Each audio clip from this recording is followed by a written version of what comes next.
में मतलब मौसम की ठंडी है गर्मी, यहाँ तो बहुत कंफ्यूजन है। ठीक है, चाची जी कह रही क्लास रिकॉर्डिंग पे है, चलो आइए। हाँ बेटा, बायो मैग्निफिकेशन ना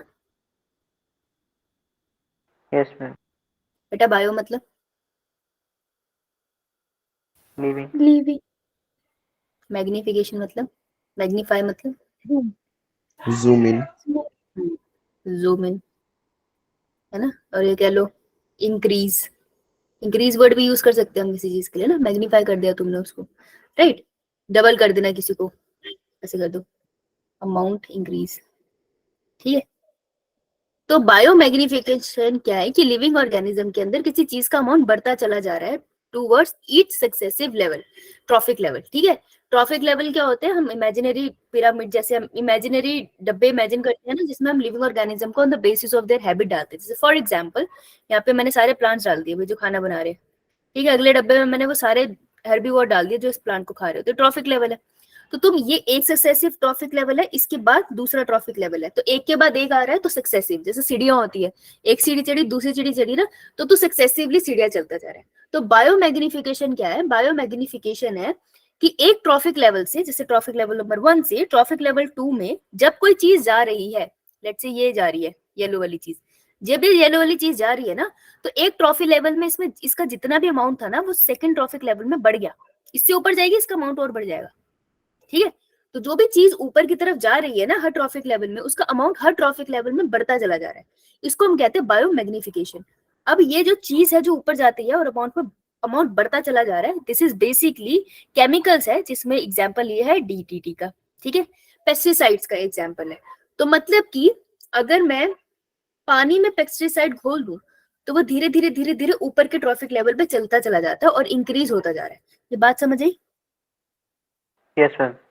ठीक है। तो जैसे वन जगह घर में, जैसे घर में या स्कूल में कहीं भी सीढ़ियां देखी होगी, तो इट इज लाइक तुमने स्टार्ट तो यहाँ से किया था चलना, तो जब तूने यहाँ से स्टार्ट किया था तेरे पास अपना एक बुक थी, ठीक है। तो सेकंड ट्रॉफिक लेवल पे जैसे सेकंड सीढ़ी पे गया, तेरे पास एक बुक थी, तेरे दोस्त ने तेरे को आके एक और बुक दे दी, 2 बुक्स होगी। अब तुम अगली सीढ़ी के ऊपर चढ़ गए, अच्छा अगली वाली सीढ़ी पे गया भाई और थक गया, पसीने पसीने हो गया, क्योंकि अब इसको एक और फ्रेंड ने एक और बुक दे दी, ठीक है। अब इसके पास भी 3 बुक्स हो गई। नेक्स्ट ट्रॉफिक लेवल पे गया, नेक्स्ट वाली सीढ़ी पे गया, तो इसके पास बुक्स के भंडार हो गया, अब हमें वंश दिख ही नहीं रहा है। तो ये जो सीढ़ियां है ये ट्रॉफिक लेवल है, जैसे जैसे ऊपर चला जाएगा वैसे वैसे जो भी तेरे पास अमाउंट था चीज का वो बढ़ता चला जाएगा, इसलिए बायो लिविंग ऑर्गेनिज्म में मैग्निफिकेशन, चीज का अमाउंट बढ़ना। अब एग्जाम्पल देते हैं ये आपको डीडीटी का, फूड चेन में वो कैसे इंक्रीज होती है। देखो यहाँ पे एक्वेटिक फूड चेन करा रहे हैं, वो कह रहे हैं कि मान लो डीडीटी, अब डीडीटी तुम पानी में तो छिड़कोगे नहीं, तुमने छिड़का खेतों में, खेत बना लेते हैं, ये रे सरसों के खेत, वीर ज़ारा याद आ गई, सरसों का खेत बोल के बताओ, वीर ज़ारा देखिए तुम लोगों ने?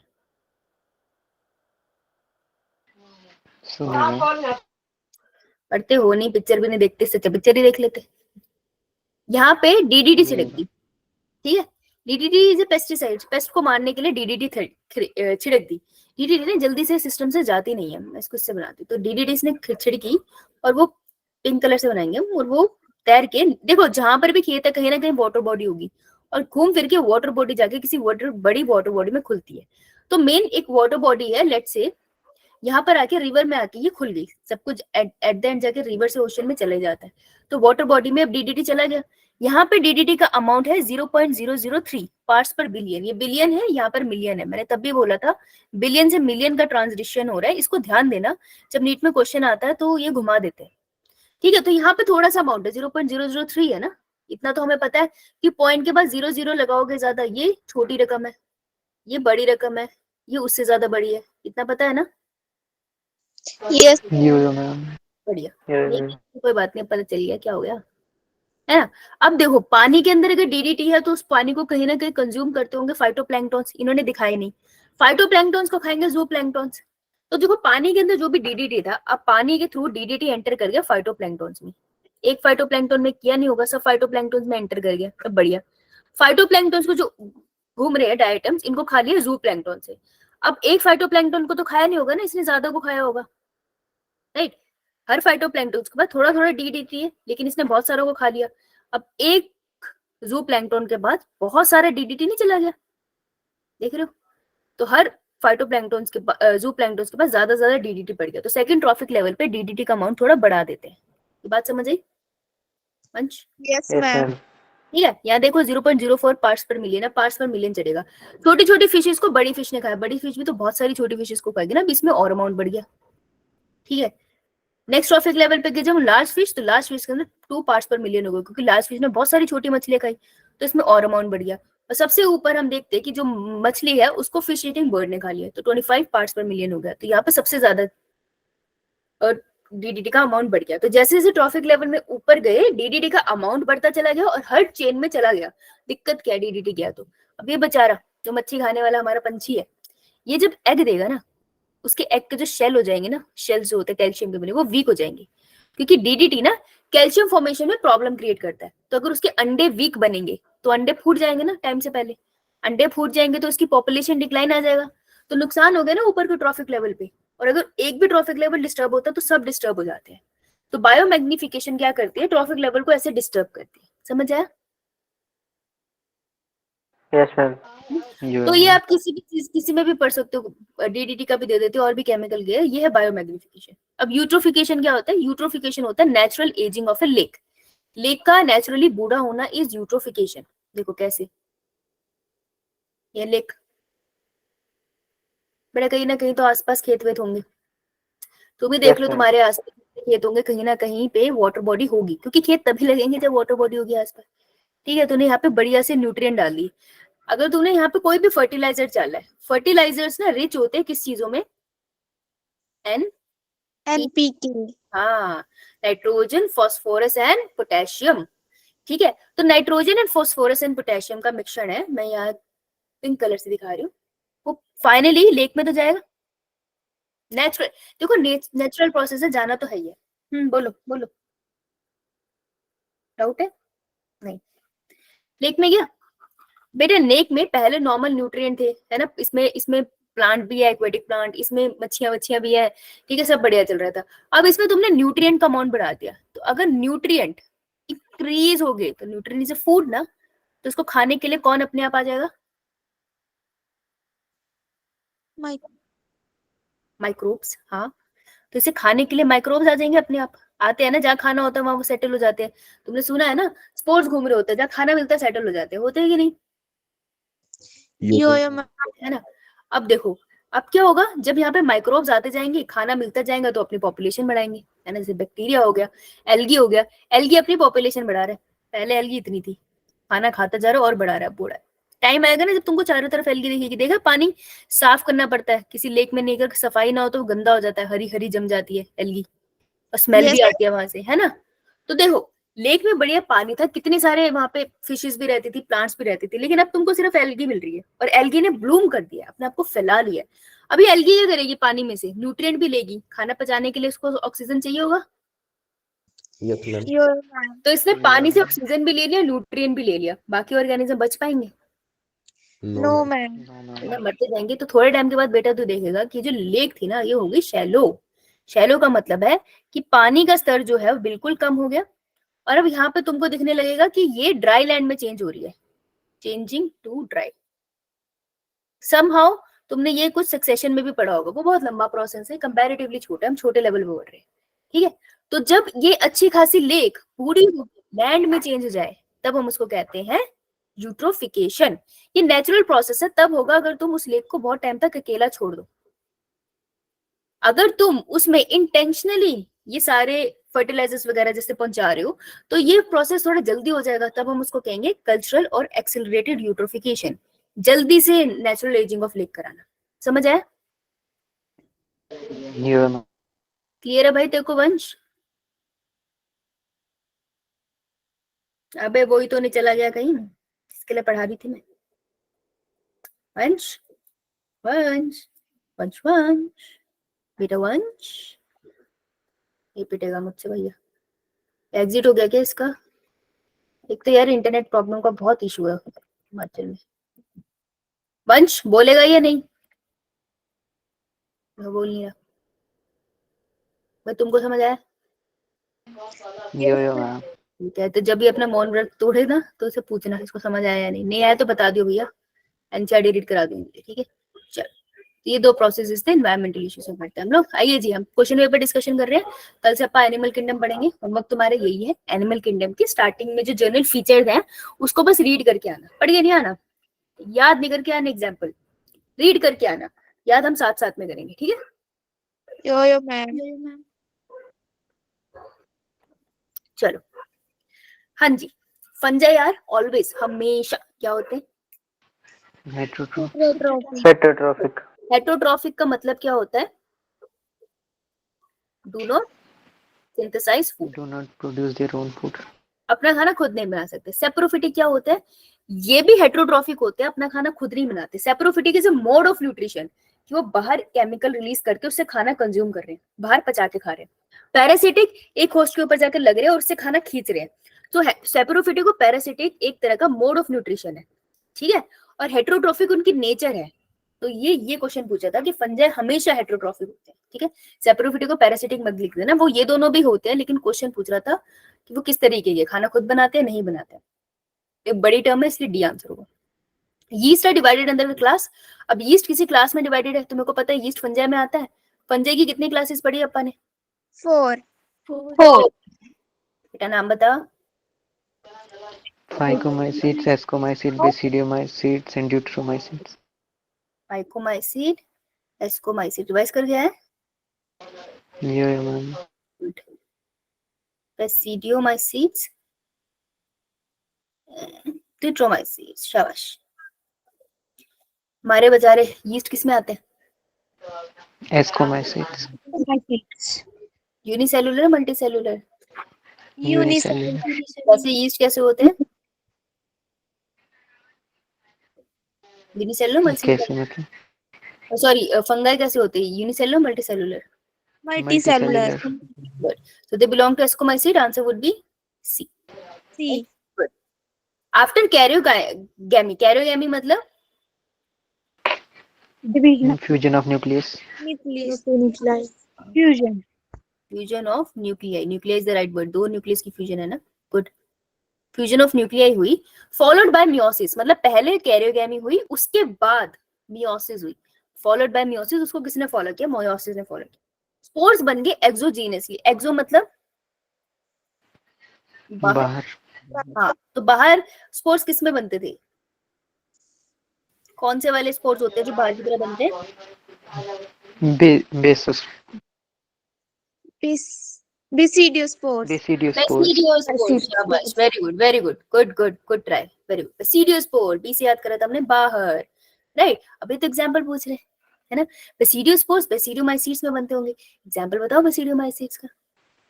Agaricus. एगेरिकस। और एनसीईआरटी देख के बता मुझे, और क्या लिखा? Puccinia. पुसीनिया। और यूस्टिलेगो।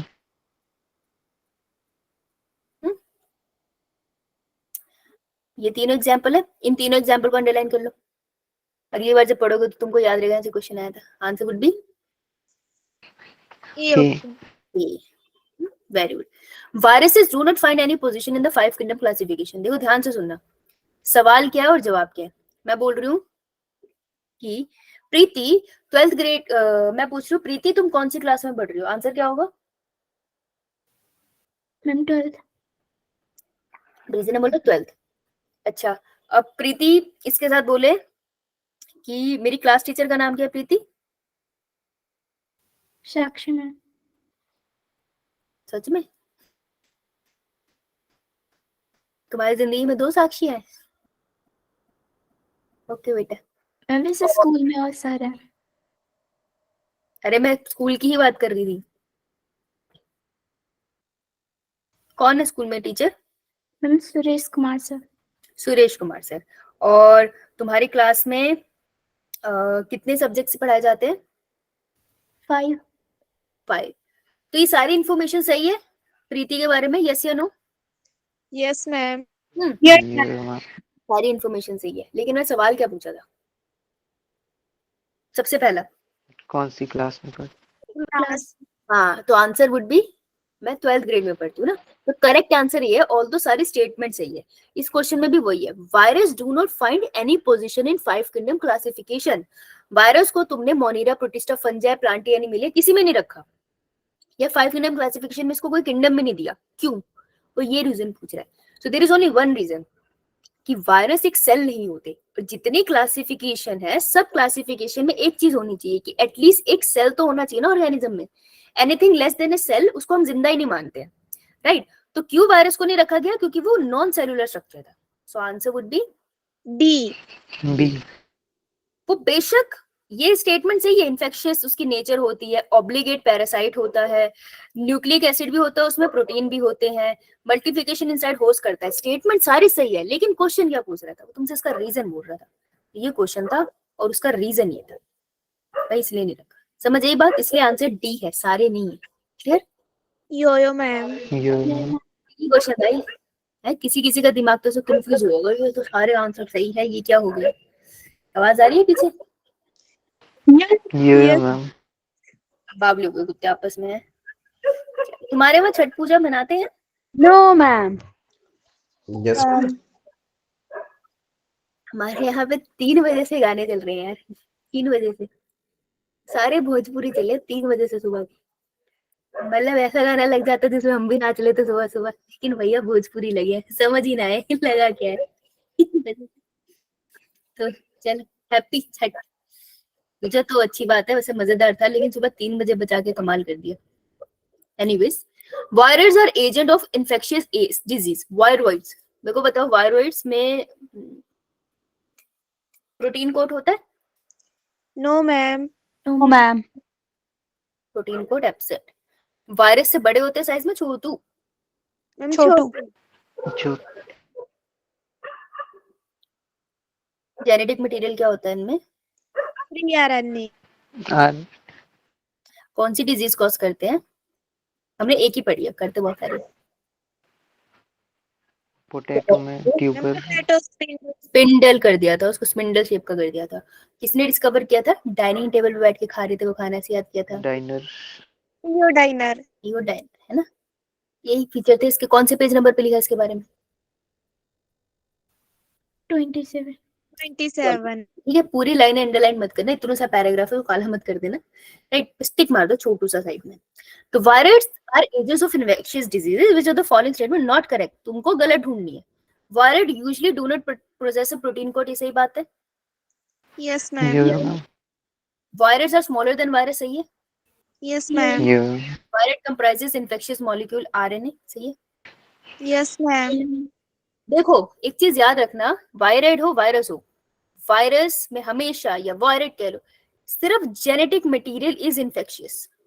मतलब कि अगर इस टाइम हमारे सामने इमेजिन करो एचआईवी का वायरस है, ठीक है, तुम्हारे सामने अभी, तो एचआईवी के वायरस का कौन सा पार्ट तुमको किसी को एचआईवी कर सकता है?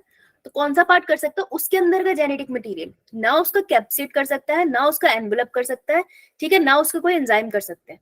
सिर्फ एक ही चीज है जो किसी को भी एचआईवी कर पाएगा, वो है उसका जेनेटिक मटेरियल। तो ये एक नीट का पुराना क्वेश्चन है, मतलब कोई क्वेश्चन है, मुझे याद नहीं एग्जैक्टली डेट, पर याद रखना, ठीक है, कि सिर्फ जेनेटिक मटेरियल होता है जो इन्फेक्शन कॉज कर सकता है ना।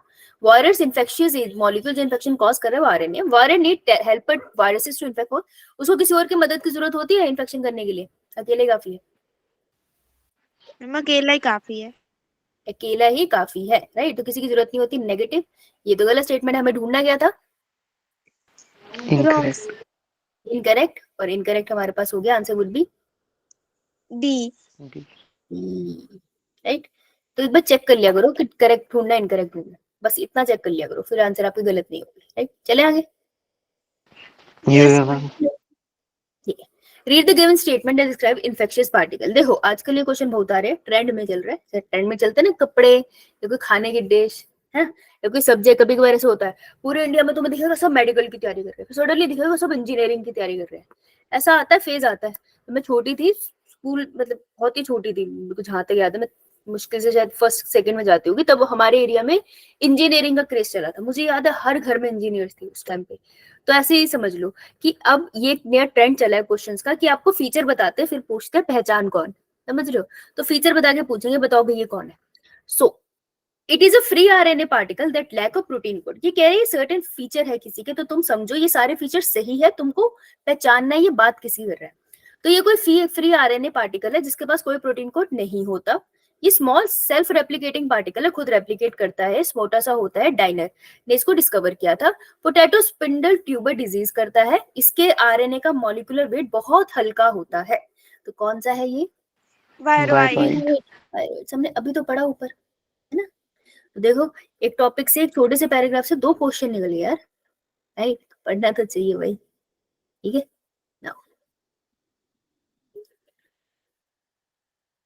ये सिलेक्ट आपको करना है करेक्ट वाला। अब बैठो, ये क्वेश्चन मैंने तुमको अकेला कराया था, इन्होंने कंपाइन करके दे दिया। जैसे क्यूरिंग ऑफ टी, कि टी जो चाय पत्ती होती है, चाय पत्ती की क्वालिटी बढ़ानी। अब यार इतनी तरीके की चाय पत्ती आती है, चाय की पत्ती तो वही होती है ना, इतने तरीके की वैरायटी कैसे आ रही है चाय की? ताजमहल की अलग चाय है, बाग बकरी चाय अलग चाय है। फर्क क्या है? फर्क है कि वो अपने टी लीव्स को अलग अलग चीजों से ट्रीट करके उसका फ्रेग्रेंस चेंज कर देते हैं, उसकी क्वालिटी इंक्रीज कर देते हैं, उसका फ्लेवर एनहेंस कर देते हैं, ठीक है। तो उस प्रोसेस को हम कहते हैं क्यूरिंग ऑफ टी। उसके फ्लेवर्स को एनहेंस करना है, डिफरेंट टाइप ऑफ चीजें यूज होती है। तो क्यूरिंग ऑफ टी के लिए हमने क्या पढ़ा था? कौन रिस्पॉन्सिबल है? Fungi, bacteria, mycorrhiza? Bacteria. Bacteria. Bacteria. Aerobic bacteria बहुत तरीके के यूज किए जाते हैं, ठीक है, बहुत तरीके के। तो कोई एक नाम नहीं है, लेकिन बैक्टीरिया पढ़ा था, राइट। तो ये तो सारी स्टेटमेंट गलत होगी। Answer is C. फिर ये पढ़ लेते हैं टी जेनेटिक मटेरियल और टी फॉर बैक्टीरियोफेज। तो मेरे को बताओ बैक्टीरियोफेज कौन होते हैं? Which infects bacteria? बैक्टीरिया। हाँ, जो इन्फेक्शन कॉज करते हैं इन, तो वायरस जो इन्फेक्शन कॉज करते हैं इन प्लांट्स, एक होते हैं एनिमल में और दूसरे होते हैं बैक्टीरिया में। तो बेटा जो वायरसेस प्लांट्स के अंदर इन्फेक्शन करते हैं उनका जनरली जेनेटिक मटेरियल क्या होता है? Generally double stranded DNA. Plant वाले में डबल स्ट्रैंडेड डीएनए और बैक्टीरिया वाले में सिंगल स्ट्रैंडेड आरएनए होता है प्लांट्स में। हाँ, सिंगल स्ट्रैंडेड आरएनए। और बैक्टीरिया में double stranded DNA. Double stranded DNA.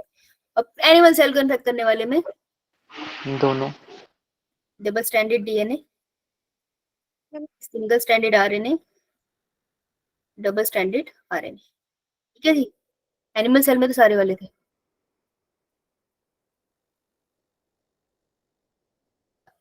ठीक है जी, ये बहुत इंपॉर्टेंट है, ये मैंने तभी बोला था, इसको याद कर लेना, इससे क्वेश्चन बनता है, बहुत इंपॉर्टेंट है।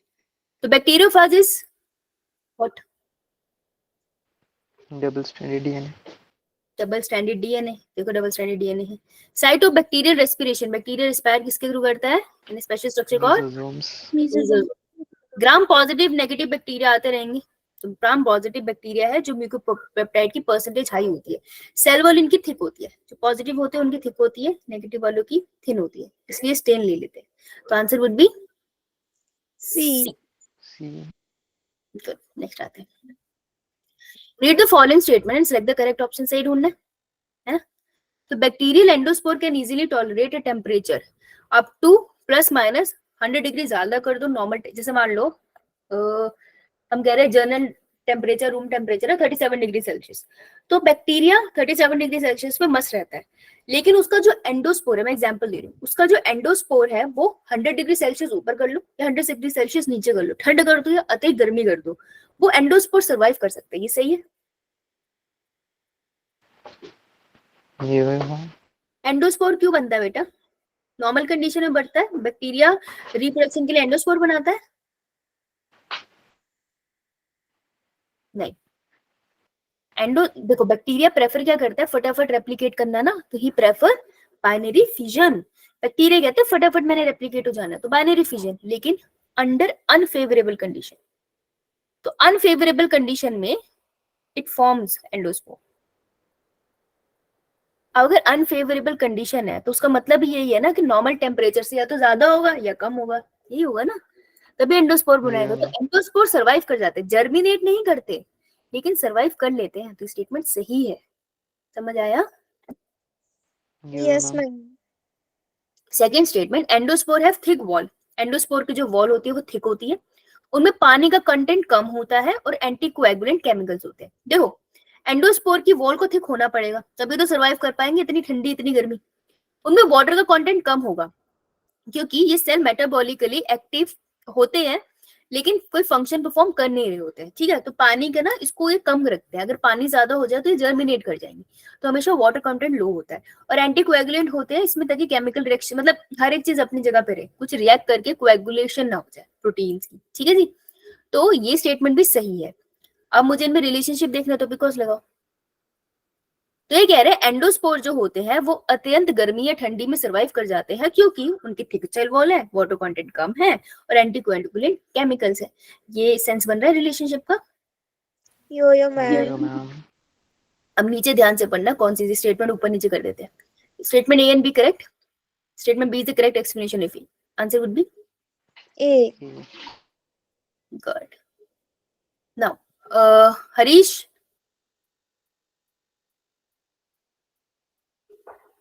हरीश सो गया? देखो ये निकल जाएगा, मिलेगा, यहीं पड़ा होगा ये। Harish,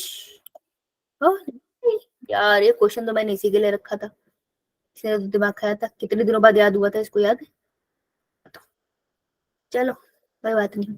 mark the incorrect statement with respect to two kingdom classification. Incorrect statement ढूंढनी है with respect to two kingdom classification. किसने दी थी two kingdom Carolus classification? Linnaeus.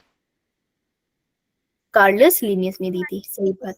हाँ, इसके ड्रॉबैक थे, कितने ड्रॉबैक थे? 3 ड्रॉबैक। 3 ड्रॉबैक्स थे। 3। शुरू बोलो। मैम वो ड्रॉबैक के लिए माइक ऑन करना था, गलती से वो ऑन हो गया। हाँ हम बोल दे, बता पहला ड्रॉबैक। यूनिसेलुलर और नॉन यूनिसेलुलर में फिर प्रोकैरियोट और नॉन यूकैरियोट में था, और फोटोसिंथेटिक और नॉन फोटोसिंथेटिक में। इन दोनों में फर्क नहीं बताया था इन्होंने, ठीक है, सबको एक साथ डाल दिया था। ये इसका ड्रॉबैक था, एक साथ आ नहीं सकते। तो यूनिसेलुलर ऑर्गेनिज्म को मल्टी सेलुलर से अलग नहीं किया, ये इसका ड्रॉबैक था। यो ma'am. Organism having incipient nucleus were not separated for organism having well defined nucleus. Jin organism के पास वेल डिफाइंड न्यूक्लियस है those are eukaryotic, और incipient न्यूक्लियस मतलब ऐसी जगह है जहाँ न्यूक्लियर मटेरियल है लेकिन न्यूक्लियर वॉल नहीं है, तो ये हो गया प्रोकैरियोटिक। तो प्रोकैरियोटिक यूकैरियोटिक में फर्क नहीं किया। No ma'am. Alert plants were separated for spermatophyte, ऐसा कुछ किया? ऐसी तो हमने कोई बात ही नहीं करी। नो। ऑटोट्रॉफिक प्लांट को फंजाई हेटेरोट्रॉफ, तो ऑटोट्रॉफ और हेटेरोट्रॉफ को एक साथ रख दिया। फोटोसिंथेटिक और non photosynthetic is nothing but heterotroph ना, इनको भी एक साथ रख दिया था, राइट? Yes ma'am. तो कौन सा है, हमें इनकरेक्ट स्टेटमेंट बतानी थी, जो इसने नहीं इंक्लूड करी थी अपने ड्रॉबैक में, दैट वुड बी सी। समझ आया ये बात? यो मैम। हर समझ आई?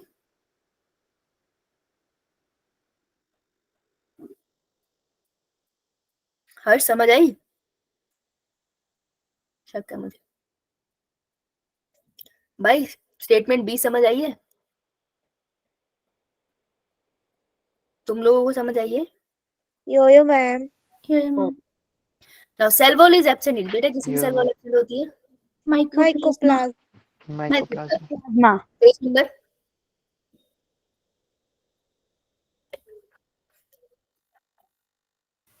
20। माइकोप्लाज्म के फीचर बताओ। Lack cell wall.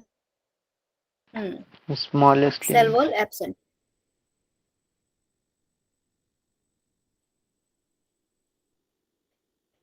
Smallest living cell. और Survive They without can oxygen. oxygen. Anaerobic.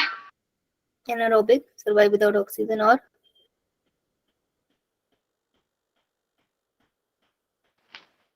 Pathogenic in plant and animals. Pathogenic in plant and animal. और अगर मैं एक मीडियम में नो इफेक्ट ऑफ पेनिसिलियम।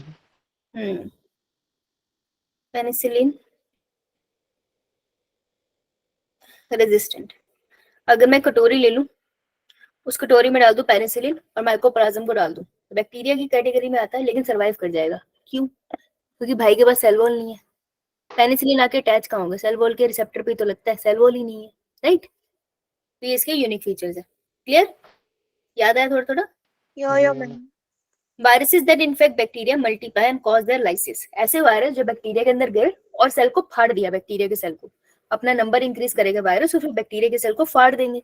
ऐसे वाले वायरस को अपन क्या बोलते हैं? लाइसिस से वर्ड आता है लाइटिक। लाइटिक। इसमें तो तुक्का भी मार सकते थे, answer would be C.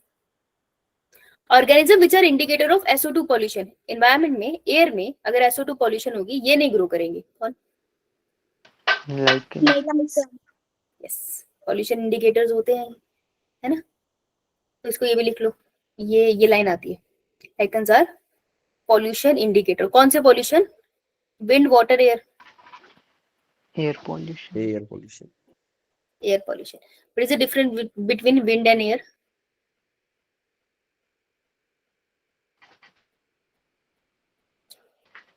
Fast flowing air is called wind. क्या? Fast flowing air is called wind. मुझे समझ नहीं आया, वो सुना नहीं सच में। यस कृतिका, करेक्ट, यही बोल रहा था शायद, ये भी उनको समझ नहीं आ रहा था। हाँ, विंड इज फ्लोइंग एयर। हवा है, एयर होगी, जब वो फ्लो करती है विंड हो जाती है ना, चलती हुई मस्त मस्त हवा। क्या ये PYQY ये मैंने तुम्हें कराया था क्लास में, मार खाओगे तो तुमको याद नहीं। आंसर बताना इसका।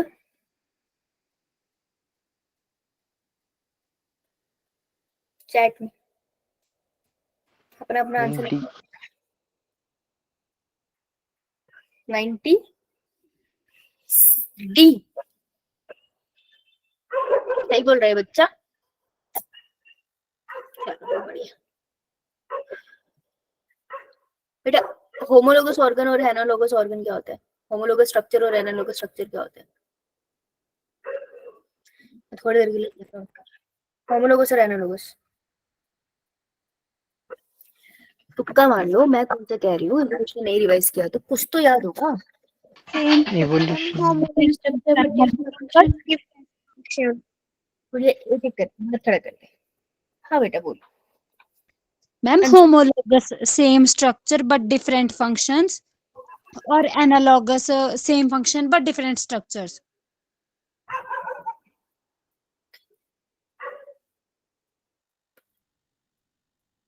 एनालॉगस इसी का ऑपोजिट हो गया। ये मैम सेम फंक्शन। जो मेन लाइन थी ना वो बेटा बोल रही तू, एक वर्ड है जो सबसे इंपॉर्टेंट है, वो नहीं बोलना कि होमोलोगस में कॉमन एंसेस्टर हुई होती है, ठीक है? एक ही एंसेस्टर से इनका जन्म हुआ है, कहीं ना कहीं दूर के रिश्तेदार सेम होंगे, और ये एनालॉगस है, नो कॉमन एंसेस्ट्री।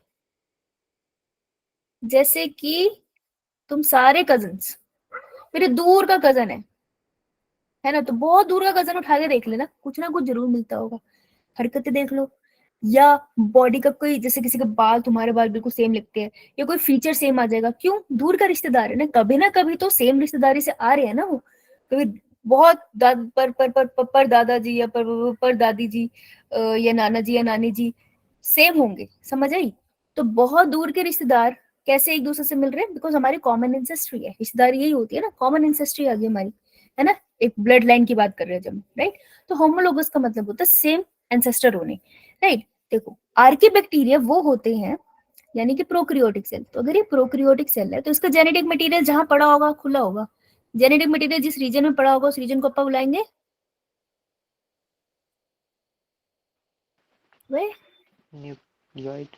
न्यूक्लियोइड, ठीक है? क्योंकि ये प्रोकैरियोटिक सेल है बेटे। लेकिन ऐसा थोड़ी है कि जेनेटिक मटेरियल कहीं भी फैला हुआ है, एक जगह पे रिस्ट्रिक्टेड है ना न्यूक्लियोइड भी। अगर मैं न्यूक्लियोइड बोल रही तो कहीं पे इकट्ठा है, ऐसा तो नहीं है ना आधा यहाँ पड़ा आधा यहाँ पड़ा था।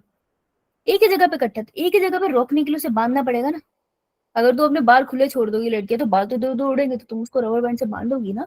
तो न्यूक्लियोइड के पास जो जेनेटिक मटेरियल पड़ा होता है, इसमें भी प्रोटीन होते हैं, ठीक है? तो ये इनके प्रोटीन है। अब प्रो यूकैरियोटिक सेल में वो कौन सा प्रोटीन था जिसके आसपास डीएनए कॉइल होकर क्रोमोसोम बनाता है? Histone octamer. हाँ, हिस्टोन। लेकिन इसके पास हिस्टोन नहीं होता, इसके पास होते हैं नॉन हिस्टोन प्रोटीन। स्टोन नहीं है लेकिन स्टोन जैसे हैं, स्टोन के जैसे काम कर रहे हैं, थोड़े अमीनो एसिड भी सेम है, तो नॉन हिस्टोन प्रोटीन होते हैं। ठीक है, तो आर्के बैक्टीरिया जिनके पास ऐसे स्ट्रक्चर्स है जिनके पास प्रोटीन होता है, और ये जो प्रोटीन्स होते हैं वो होमोलोगस होते हैं यूकैरियोटिक के कोर हिस्टोन। यानी कि कभी, ध्यान से सुनना ये बात, बहुत गहरी बात है, कि कभी कोई प्रोटीन रहा होगा, चेन बनाती हूँ, कभी कोई प्रोटीन की चेन रही होगी, कोई एक्स प्रोटीन है लेट्स से, इससे इवोल्यूशन में एक तरफ जन्म दे दिया इसने हिस्टोन को जो यूकैरियोटिक सेल में पाया जाता है, और दूसरी लाइन ऑफ इवोल्यूशन में इसने जन्म दे दिया अदर प्रोटीन्स को, नॉन हिस्टोन प्रोटीन को। बेशक दोनों काम एक जैसा करने लग गए, है ना, फॉर टाइम बिंग, राइट, कि कॉइलिंग में थोड़ी मदद कर रहे हैं। ठीक है, तो कॉइलिंग में थोड़ी मदद कर रहे हैं लेकिन इनके कॉमन एंसेस्टर रहे हैं, तो ये होमोलोगस। तो आंसर वुड बी सी, कि आर्के बैक्टीरिया में ऐसे प्रोटीन होते हैं जो यूकैरियोटिक कोर हिस्टोन जैसे ही होते हैं और डीएनए की बाइंडिंग में थोड़ी मदद कर जाते हैं। इसलिए मैंने कहा था सबसे इंपॉर्टेंट लाइन ये है, नो कॉमन एंसेस्टर है, कॉमन एंसेस्टर। कभी कभार ना फंक्शन डिफरेंट और सेम, ये उल्टा भी हो जाता है, होमोलोगस ऑर्गन भी सेम फंक्शन शो कर सकते हैं। ठीक है, तो आपको जो मेन डिफरेंस है वो उनकी एंसेस्ट्री पे होता है। समझ आया? यो मैम। तो आंसर बेटा सी होगा। तुम कौन सा बोल रहे थे?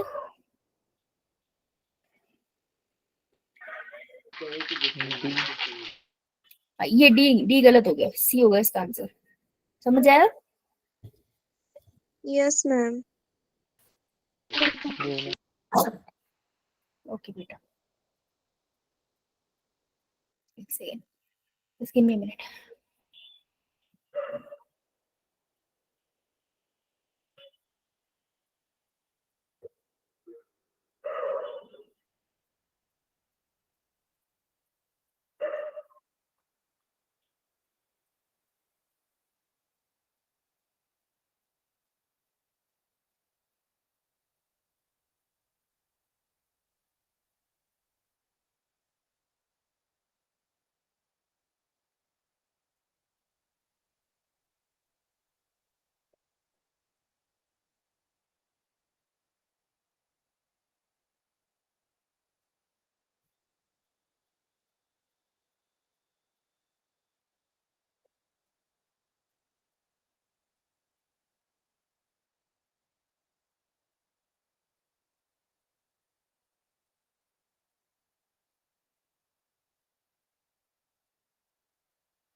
Okay, question number 44. Select the correct combination of statement regarding the characteristic of certain organism. ये फिर से वही क्वेश्चन है, पहचान कौन। तो तुमको करेक्ट कॉम्बिनेशन ढूंढ के तुमको बताना है certain organism के बारे में, करेक्ट स्टेटमेंट ढूंढनी है। नहीं वो स्टेटमेंट बेस्ड है, sorry. Methanogens are archaebacteria, methane producing bacteria archaebacteria होते हैं, सही बात है। Yo ma'am. मिथेन प्रोड्यूस करते हैं ये, सही बात है।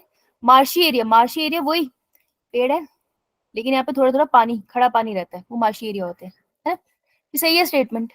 नोस्ट्रोगिस फिलामेंटस ब्लू ग्रीन एल्गी है, नाइट्रोजन फिक्स करता है एटमॉस्फेयर की। Yes ma'am. कौन से पेज नंबर पे इसकी फोटो है, कौन से पेज नंबर की स्टार है? 19। Good. Chemosynthetic autotroph, chemical energy से खाना बनाने वाले जो बैक्टीरिया होते हैं वो सेलुलोज, ग्लूकोज से सेलुलोज बना लेते हैं, ऐसा कुछ पढ़ा तुमने? रिलेशनशिप में इस बात का। माइकोप्लाज्मा के पास सेल वॉल नहीं होती है और वो बिना ऑक्सीजन के सर्वाइव करता है, सही है? ढूंढना क्या था मुझे, करेक्ट या इनकरेक्ट? करेक्ट। तो करेक्ट स्टेटमेंट है मेरे पास 1 2 और 4, 1 2 का 4 डी। ओके जी। पिछला क्वेश्चन पूछना। अब ध्यान से देखना इसे, ये प्रोबेबल टेम्परेचर दिए, जरूरी नहीं है यही हो। तो which of the following environmental condition are essential for optimum growth of mucor on a piece of bread? बहुत बढ़िया। मकर किस क्लास के अंदर आता है? फाइकोमाइसिटीज। फाइकोमाइसिटीज। इस पेपर में फाइकोमाइसिटीज से बहुत क्वेश्चन थे। तो फाइकोमाइसिटीज के अंदर मकर आता है, तो मुझे फाइकोमाइसिटीज का पैराग्राफ देख के बताओ कि वो कैसे एनवायरनमेंट में रहते हैं, क्या क्या फीचर होने चाहिए। एनसीईआरटी से देख के बताओ। Damp places, obligate parasites, बेटा मैंने पूछा है कि वो कैसे कैसे एनवायरनमेंट में रहने वाले हैं, मैंने उसकी नेचर नहीं एक्वेटिक हैबिटेट्स। aquatic और? habitats, और on On decaying wood, in moist moist decaying would, और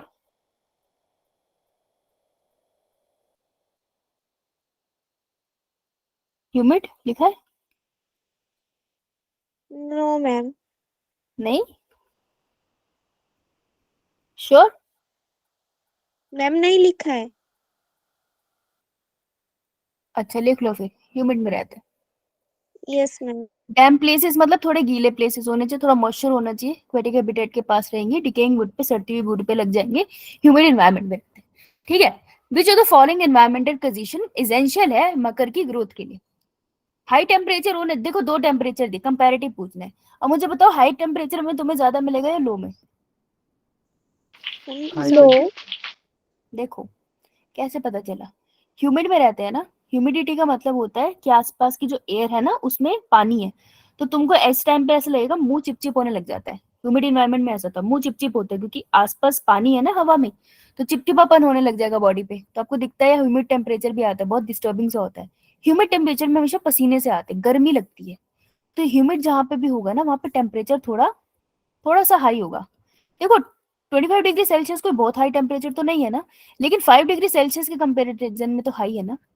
दूसरा, अगर तुम फंगा याद करो, फंगाई को कैसी जगह पसंद होती है? ह्यूमिड एनवायरनमेंट पसंद होती है, humid and high temperature. Starting में इन्होंने लिखा है, जब तुम फंगाई का स्टार्टिंग का पैराग्राफ पढ़ोगे, कि ह्यूमिड एंड हाई टेम्परेचर उनको पसंद है। इसलिए तो फंगस कहाँ लगते थे, जब तुमको अगर फंगल इन्फेक्शन हो जाता है तो वो कहाँ लगता है? बॉडी के ऐसे पार्ट पे जहाँ पे थोड़ी हीट हो, है ना, जहाँ पे थोड़ा मॉइस्चर हो, राइट। तो 5 डिग्री और 25 डिग्री सेल्सियस में मोस्ट प्रोबेबली 25 में ही सर्वाइव करेंगे, ये स्टेटमेंट सही है। ह्यूमिडिटी कम हो ज्यादा इनको ज्यादा पसंद है। शेडी प्लेसेस, अब इन्होंने खाना बनाना है, फोटोसिंथेसिस करनी है, नो मैम। Yes ma'am. तो फिर क्यों ये बेटा यस कैसे बोल दिया तुमने? हेट्रोट्रॉफिक होते हैं, क्लोरोप्लास्ट क्लोरोफिल कुछ नहीं है इनके पास, तो ये तुम्हें शेडी प्लेसेस में मिलेंगे क्योंकि इनको लाइट में रह के क्या करना है, इन्होंने कौन से खाना बनाने। तो स्टेटमेंट कौन कौन से करेक्ट हो गई? A D E। आंसर बढ़िया बी। समझ आया कैसे निकला? Yes ma'am. ठीक है, तो बताओ हेट्रोसिस्ट ए के साथ क्या लिखूं? नॉस्टॉक। रेड सी के साथ क्या लिखूं? ट्राइकोडर्मियम। Hypodermidium। हाँ, इराइथ्रा से हमने याद किया था। ए का थर्ड, सी का फोर, ए का थर्ड, ए का थर्ड, ए का थर्ड, तो ये नहीं होगा।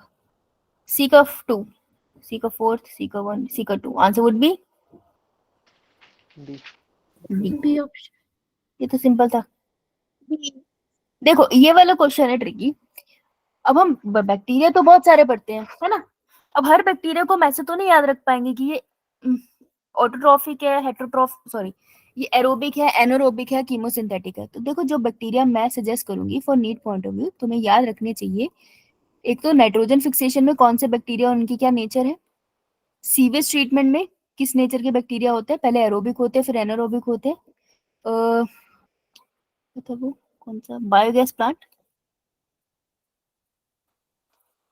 और बाकी के बैक्टीरिया जो आर्के और यू बैक्टीरिया में जनरली पड़ते हैं। इसके अलावा तुमको ज्यादा बैक्टीरिया याद करने की जरूरत नहीं है क्योंकि ये भूलते चले जाएंगे इन एनी केस।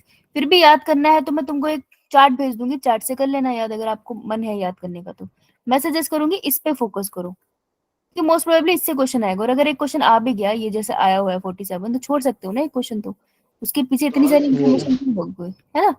तो ये वाला क्वेश्चन मैं सजेस्ट करूंगी छोड़ दो, वैसे ले सकते हो। इसका आंसर है सी, ठीक है, ए के साथ है 3 एजोटोबैक्टर। मेरे को भी पूरे तरीके से याद नहीं है, पहली क्लास में के बाद मैंने दोबारा से चेक करा, उसके बाद ही बता रही हूँ। मुझे भी सीरियसली याद नहीं है, ठीक है। तो तुमको याद होते अच्छी बात है, मैं सजेस्ट करूंगी पहले ये कर लेना, क्योंकि इनसे क्वेश्चन बनते हैं ना, इस वजह से। अब यहाँ पे तो कोई भी नाम बदल देंगे तो तुम कितने याद करोगे, राइट। ठीक है, आगे चलो। यो मैम। इसमें क्लॉस्ट्रीडियम टेटनाई वाला। क्लोस्ट्रीडियम और कोई भी हो सकता है भाई, जीनस के साथ कुछ भी लग सकता है। क्लोस्ट्रीडियम लिखा है बस इसने, कोई भी हो सकता है, मेंशन नहीं कर रहा ये, तो कह नहीं सकती मैं भी। Now what are the criteria used by Whittaker classification. बेटा विटकर ने क्लासिफिकेशन को कौन सा क्राइटेरिया यूज करा था, डब्बा निकालो। उस डब्बे में थे 5 फीचर, आई गेस कितने फीचर थे? 5। और उसके नीचे 2 फीचर हमने और ऐड किए थे। Yes ma'am. बहुत बढ़िया, बताओ क्या क्या फीचर था, डब्बे से देख के बताना सीक्वेंस में। Mode of cell type, hmm, और नेक्स्ट बोलते जा। Cell wall, hmm nuclear membrane, body hmm, organisation, mode of nutrition, और नीचे वाले से रिप्रोडक्शन एंड फाइलोजेनेटिक रिलेशनशिप। देखो सेल का स्ट्रक्चर हो गया ना, सेल वॉल और सेल मेम्ब्रेन, तो सेल का स्ट्रक्चर बोल दिया। थैलस ऑर्गेनाइजेशन मतलब सेल ऑर्गेनाइजेशन, सेल कैसे ऑर्गेनाइज हो रहा है। मोड ऑफ न्यूट्रिशन की बात करती है, रिप्रोडक्शन की बात है, फाइलोजेनेटिक रिलेशनशिप मतलब एंसेस्ट्री, इन सब की बात करिए। विटकर ने क्या क्राइटेरिया नहीं लिया, ये दोनों तो सारे सही है। विटकर क्लासिफिकेशन पूछ रहे हैं, सारे क्राइटेरिया सही है except F and G. Answer would be ma'am C नहीं होगा? C. Sorry F and G. Clear. Yes ma'am. Thallus का मतलब थैलेस, थैलेस हम लोग ना प्लांट में बनते हैं, ऐसी बॉडी ग्रीन कलर की होती है अभी, ऐसी बॉडी जिसमें ना तो तुझे कोई ट्रू रूट दिख रही है, रूट नहीं दिखाई दे रही इसमें, ना कोई ट्रू स्टेम दिख रहा है, कोई ट्रू स्टेम नहीं दिख रहा, ना true root stem and leaves, कोई लीव भी नहीं दिख रहा, कुछ नहीं दिख रहा, लेकिन एक ग्रीड बॉडी है, फोटोसिंथेसिस करती है ये, ठीक है। सबस्ट्रेटम पे लगी भी रहती है, तो रूट शूट होना चाहिए था, लेकिन देखने में मिलता नहीं है, तो उसको हम कहते हैं थैलस ऑर्गेनाइजेशन, ठीक है। ये वाला। ओके ओके बेटा, मैं बाकी के क्वेश्चन कल कराऊंगी, मुझसे और नहीं पढ़ाया जा रहा, ठीक है। यस। चलेगा, थैंक यू, Yo, ma'am. और नहीं हो आर के पाएगा, बैक्टीरिया वाला क्वेश्चन। समझा देती हूँ।